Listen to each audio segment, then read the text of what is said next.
Hey there, Blair Packham here from SongStudio. If you want to know more about songwriting, the creative process, the music business, all of these things, you've come to the right place. Hooks and ladders. These videos cover all those things and more. So you could like this video and all the other ones too. You could share them with your friends. You could subscribe to more videos, or you could check out our website, songstudio.ca, where you can sign up for our email list and connect with us that way.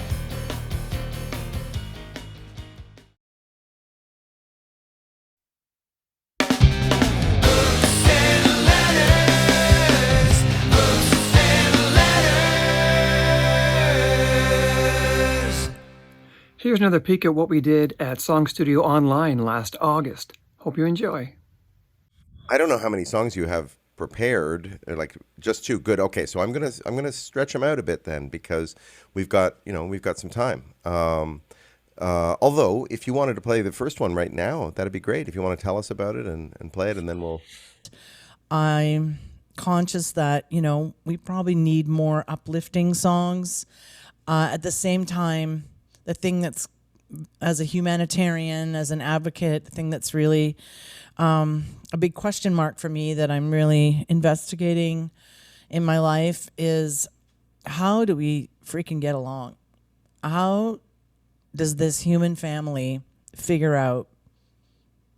Because we're always going to have all this diversity of ideas and ways of being and cultures and backgrounds, the church, the state. I mean, there's just so much, right? So it's called Human Family, I think.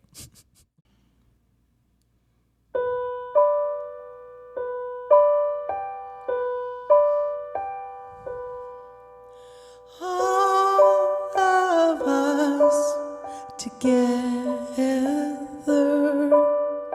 all of us apart, trying to make things better, trying to heal our hearts. All of what I'm feeling, all that you believe, wears on my face like weather, like a heart on a torn sleeve. There's a place for you in this world, and there's a place for me.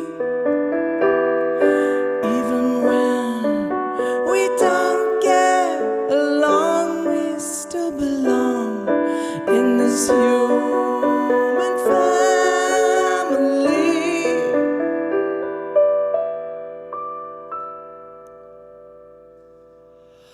All of us are suffering. All of us cause harm. I'm trying to remember that spring is held in winter's arms. There's a place for you in this world, and there's a place for me. Even when we don't get along, we still belong in this human family.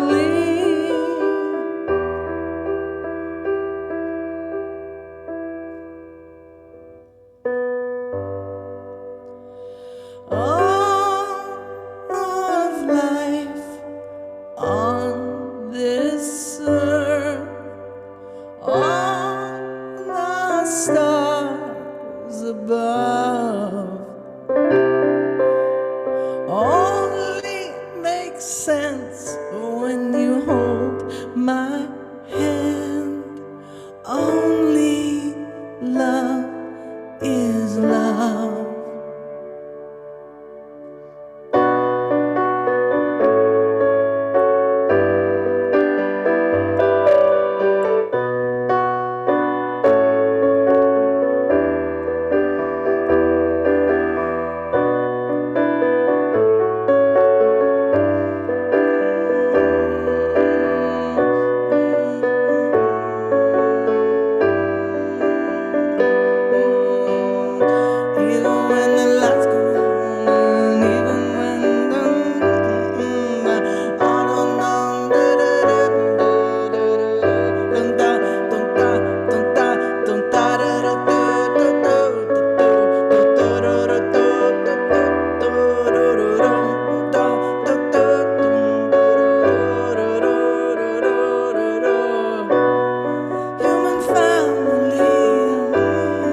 even when we don't get along.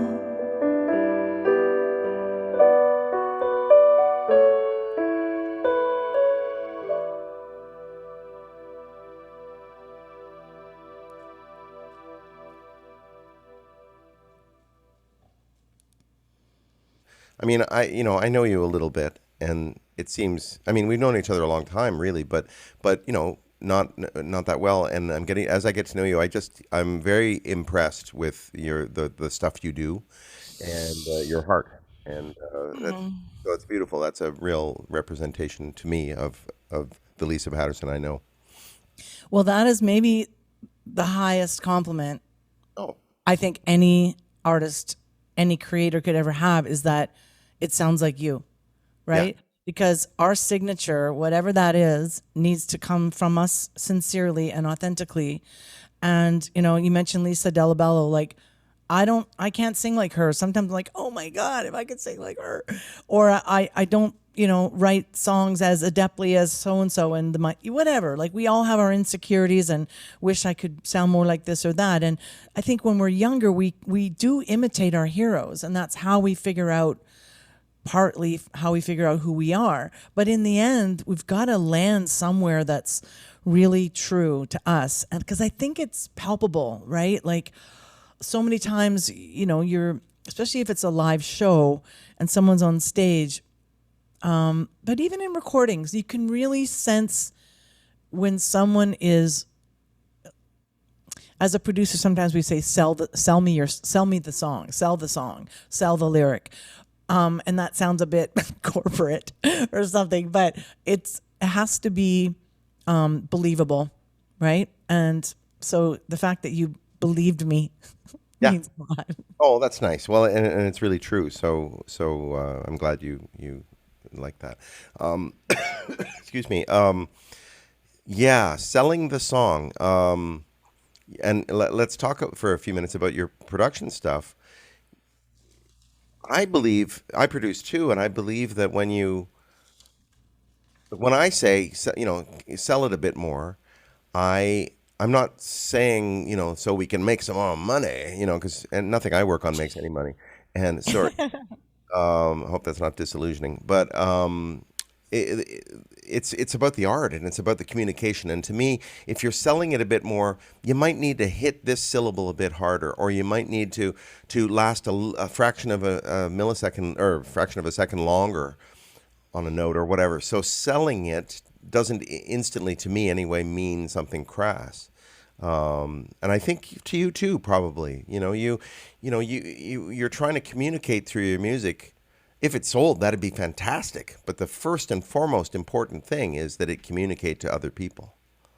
100%. And that's why it's such a sensitive position to be producing, especially vocal production, which I love. I love doing vocal production.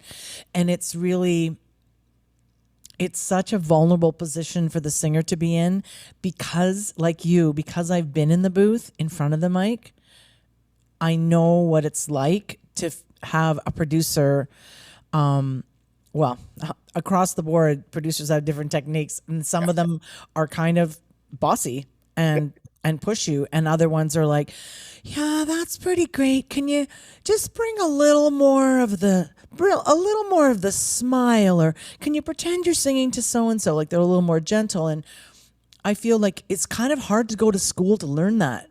And I learned from being in the booth with Adam Messenger, with Michael Voyevoda, with amazing vocal producers who, they all have different styles, right? And there's times when I'm like, keep pushing me. I want to be the best I can be. And they're like, okay, give it one more. Just put a little tail on that. Okay, you got the tail. Now tune it. Okay, now, like you say with the vowels are everything. And a lot of singers who aren't that experienced, they may be a little bit too focused on the consonants or the enunciation, where it's like, and you were speaking earlier about it's all about the melody. So the melody comes via the vowels. So like even the song that I was just singing, like if I'm going, there's a place for you in this world, I can spend time, like I can say, okay, R-I-O, and I can find that flow. And then I put the consonants in. There's a place for you in this world. And then I'm like, still doesn't feel like me or sound like me. So I want a little more, there's a place for you in this world. And then I start to like play with the rhythm of it. And, it's work.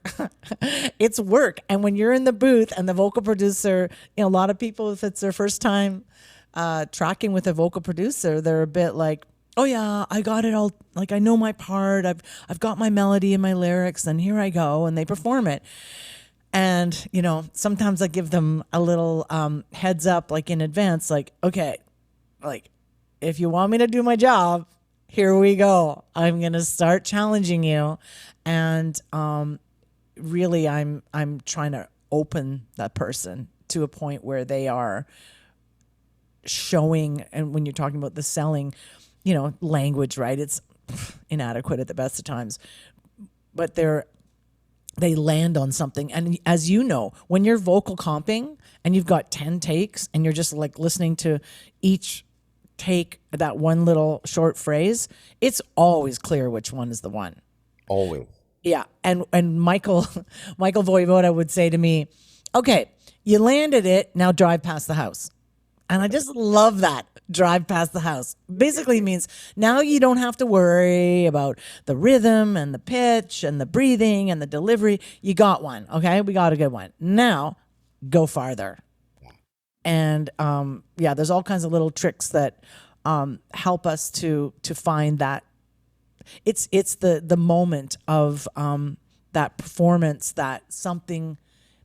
It's almost something you can't really identify. And to get there is a process. It's very rare that a singer walks in the booth and they nail it on the first one. They might actually. Usually, the earlier takes are pretty awesome. And then lastly, just to say that sometimes I'll make a quick comp and go, okay, you see where I'm headed with this. And another thing I learned from Michael was it's better to have an imperfect performance that it has the vibe and has the performance than this perfectly executed delivery, right? That is all on point, but it's a little bit meh. Thanks for taking a glimpse with us inside the SongStudio workshop from last August. Stay tuned for more.